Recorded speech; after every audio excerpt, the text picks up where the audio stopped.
ٹھیک ہے، تو یہ ان کا شعر بہت ہی پیارا شعر ہے، خوبصورت ہے، ایک خوبصورت درس ملتا ہے اس سے۔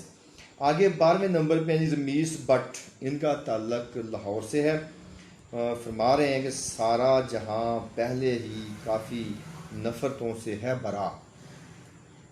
سارا جہاں پہلے ہی کافی نفرتوں سے ہے برا، الفت کی تو اب بات کر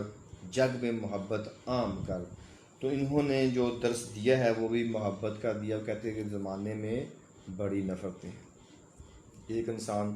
دوسرے انسان سے یعنی کہ نفرتوں کے کئی ان کے پاس سورس ہیں، کبھی سیاسی بنیاد پہ ایک دوسرے سے نفرت، کہیں مذہبی بنیاد پر نفرت، کہیں کوئی کسی پوائنٹ آف ویو سے نفرت، تو یعنی کہ کبھی ذات پات کے، کبھی طبقاتی جو نظام ہے وہ کوئی مڈل کلاس کا ہے، کوئی لوور کلاس کا ہے، کوئی اپر کلاس کا، یہ ایک الگ نفرت ہے۔ تو وہ شاعرہ جو ہے، جو شاعر ہیں وہ فرما رہے ہیں کہ ہمیں جگ میں نفرتیں بڑھی ہیں، تو اب ان نفرتوں کو چھوڑ کے الفت پیدا کرو اور جگ میں محبت عام کرو۔ تو محبت کا درس دیا ہے جی رمیز بٹ صاحب نے،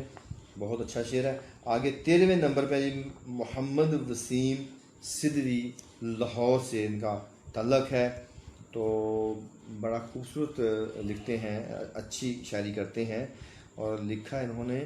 خامہ اٹھا اقبال کے افکار پھر سے عام کر، خامہ اٹھا اقبال کے افکار پھر سے عام کر، سوئی ہوئی اس قوم کی بیداری کے اقدام کر۔ تو دیکھیں جی علامہ اقبال صاحب کا جو پوائنٹ آف ویو تھا کہ انہوں نے اپنی سوئی ہوئی قوم کو جگایا تھا، قوم سوئی ہوئی تھی، انہوں نے اپنی شاعری کے ذریعے قوم کو جگایا۔ اور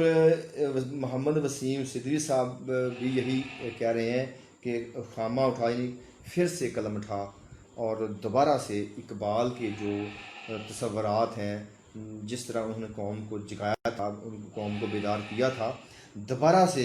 ان کے افکار کو یعنی کہ عام کرو، اور یعنی کہ سوئی ہوئی قوم کو بیدار کرو۔ دوبارہ سے وہ چاہتے ہیں کہ میں اقبال کی تعلیمات کو پڑھوں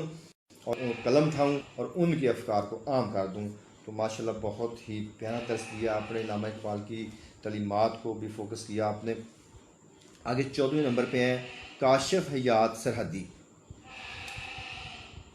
تو لکھتے ہیں مکتا سے، یہ میں نے شعر دیا ان کا مکتا ہے۔